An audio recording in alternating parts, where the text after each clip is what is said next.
Hello, my name is Heath Jones, and welcome to this week's episode of the Northwood Podcast. This podcast is brought to you by Northwood Christian Church, located in Indianapolis, Indiana, with more than a little help from AllIndianaPodcastNetwork.com, who hosts this podcast and distributes it for us. If you'd like to learn more about us, please visit our website at www.indncc.org or check us out on Facebook by searching for Northwood Christian Church. Or if you'd like to learn more about All Indiana Podcast Network and the podcasts that they host, you might visit their site, www.allindianapodcastnetwork.com, and there you can check out the various podcasts that they host. I should also say that sometimes, periodically, there may be advertisements during this podcast. These are added later after I've sent out the recording, so I don't know what ads you'll hear or even if you'll hear any ads, but just to avoid confusion, I want you to know that they may be coming. All of that being said, I'm recording this podcast during the week leading up to Mother's Day, and so this will be something of a Mother's Day special. But as our leaping off point, I'd like to read the scripture passage that I've selected for this week's Mother's Day sermon that I'll be preaching here in a couple of days. I've selected Luke chapter 15, verses 1 through 10, and it reads as follows. Now all the tax collectors and sinners were coming near to listen to him, and the Pharisees and the scribes were grumbling and saying, "This fellow welcomes sinners and eats with them." So he told them this parable. Which one of you, having 100 sheep and losing one of them, does not leave the 99 in the wilderness and go after the one that is lost until he finds it? When he has found it, he lays it on his shoulders and rejoices. And when he comes home, he calls together his friends and neighbors, saying to them, "Rejoice with me, for I have found my sheep that was lost." Just so, I tell you, there will be more joy in heaven over one sinner who repents than over 99 righteous persons who need no repentance. Or what woman, having 10 silver coins, if she loses one of them, does not light a lamp, sweep the house, and search carefully until she finds it? When she has found it, she calls together her friends and neighbors, saying, "Rejoice with me, for I have found the coin that I had lost."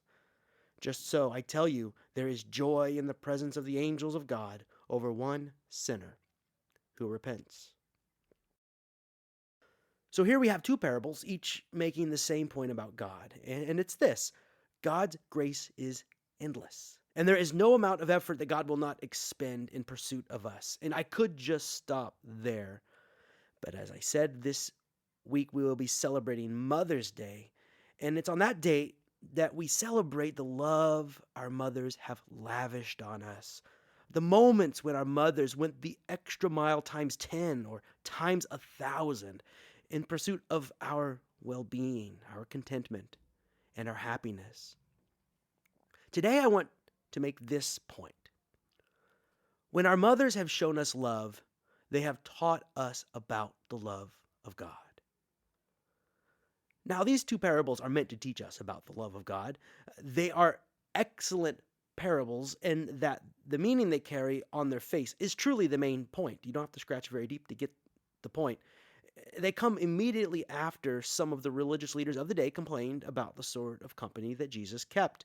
The text reads that they grumbled and said, "This fellow welcomes sinners and eats with them." In other words, he was consorting with flawed people who may not be worthy of his time. So at this moment, I'm thinking about a dinner table where a mother has set a plate before her child. A child who, let's just say, maybe hasn't lived well. I'm thinking of those last chances, those lifelines, those graces that mothers have extended to their sometimes wayward children against all reason and against all fairness. And perhaps someone tries to speak some sense into that mother's life, saying, "They're only going to hurt you again. Your child is only going to run out again. They're only going to relapse. The only thing they want is your money." In other words, I think it's time for the mother to give up on her child. Then Jesus says, "Let me tell you a story. Which one of you, having 100 sheep, will not leave the 99 for the one that is lost. To which one might reasonably reply, hardly anyone would do that. To which Jesus says in answer, I would. Such is the love of God. And when the lost one returns to the fold, there is more joy in heaven than you can even now imagine. In other words, God is like a shepherd who would go to any length to rescue the one who is lost. And I've known mothers who would go to any length to save their children. What a powerful reflection of the love and goodness of God. And it should be no surprise to us because our mothers were, after all, made in God's image. When my mother hugged me, I learned something of the love and the embrace of God. Now, the second parable means the same thing, but I like it more today, for it is one of those few moments in the scriptures where the person who is standing in the role of God is a woman. In those days, God was often framed in masculine terms. God our Father, as if our fathers better reflect the nature of God than our mothers. And I say in those days, I'm not sure that this has changed nearly far enough. And we needn't get lost in the weeds here. The most important point is that God is like a good parent. Not that God is gendered male. And fortunately, there are many moments in the scriptures where God is described in maternal or feminine terms. Barbara Reed notes that this has been difficult for some Christians to reconcile with. She writes, it is still difficult for many contemporary Christians to embrace a female image of God, even though there are ample instances in the scriptures. In Deuteronomy 32:18 and Isaiah 42:14, God is portrayed as a mother giving birth. Isaiah speaks of God's tenderness as that of a mother consoling her child. Isaiah 66:9 and Psalm 22:10 through 11 portray God as a midwife drawing Israel forth from the womb.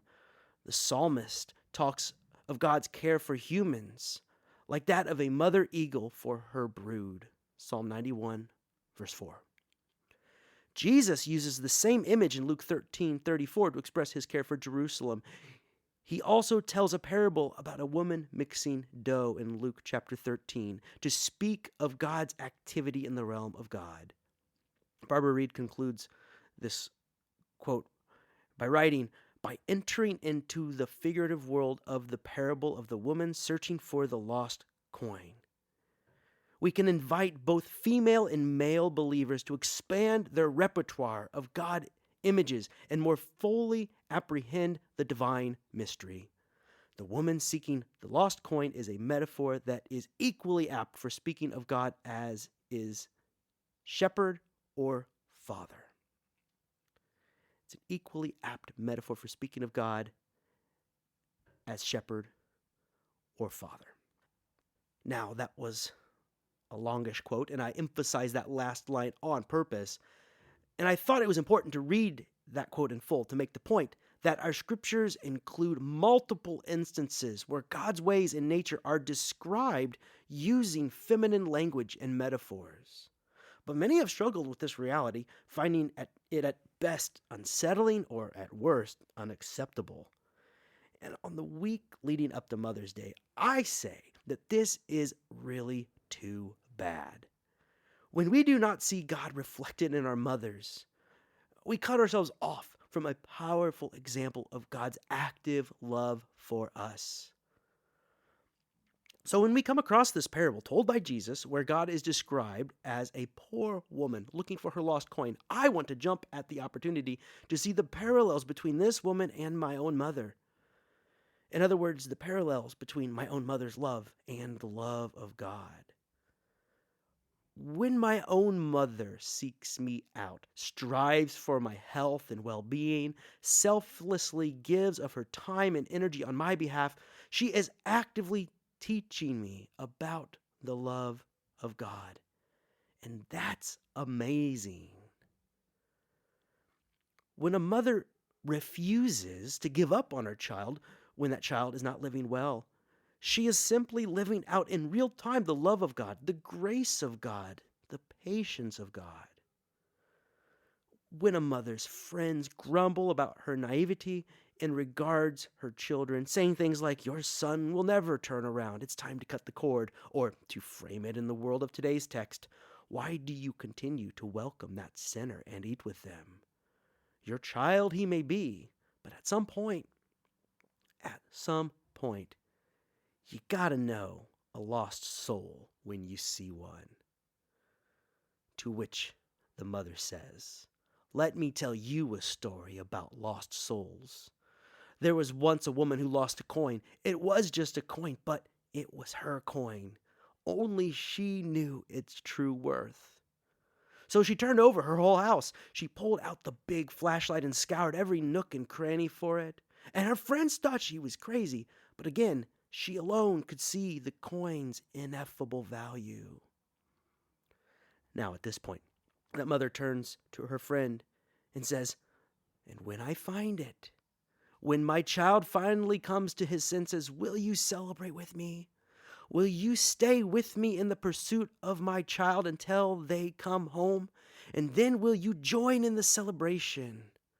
For I tell you, there is joy in the presence of the angels of God over one sinner who repents. You will never know my joy, understand my love, comprehend my graces, until you understand that when God sets out to rescue her son, she'll find you. She'll turn over house and home, but she'll find you.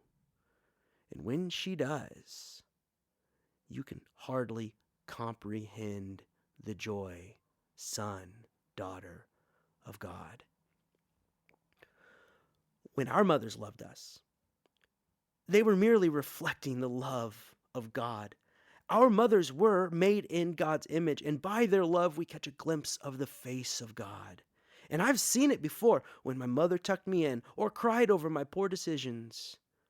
I've seen it in women who have never had biological children of their own, but have lavished a mother's love on children in desperate need. I've begun to see it in the face of my daughters, and boy, don't I see it in the face of my wife, the mother of my children. She teaches us about God's love with nearly every action. And should any of her children find themselves to be lost, never fear. She'll find them. And as she does, she will reflect God's love for all humanity. And this is good news, for it means that should you find yourself to be lost and in need of God's love, grace, and acceptance, you don't need to worry. She'll turn out house and home, plumb the depths of the ocean, span the distance between heaven and earth to rescue you. And it is my conviction that before the sun sets on this created order, never fear, she'll find you. God will find you. Thank you. This has been the Northwood Podcast. And as we said earlier, if you want to learn more about Northwood Christian Church, please visit our website, www.indncc.org. That is INDYNCC.org, or search for Northwood Christian Church on Facebook. And if you enjoyed this podcast, please subscribe to receive notice of further episodes. Until next time, grace and peace.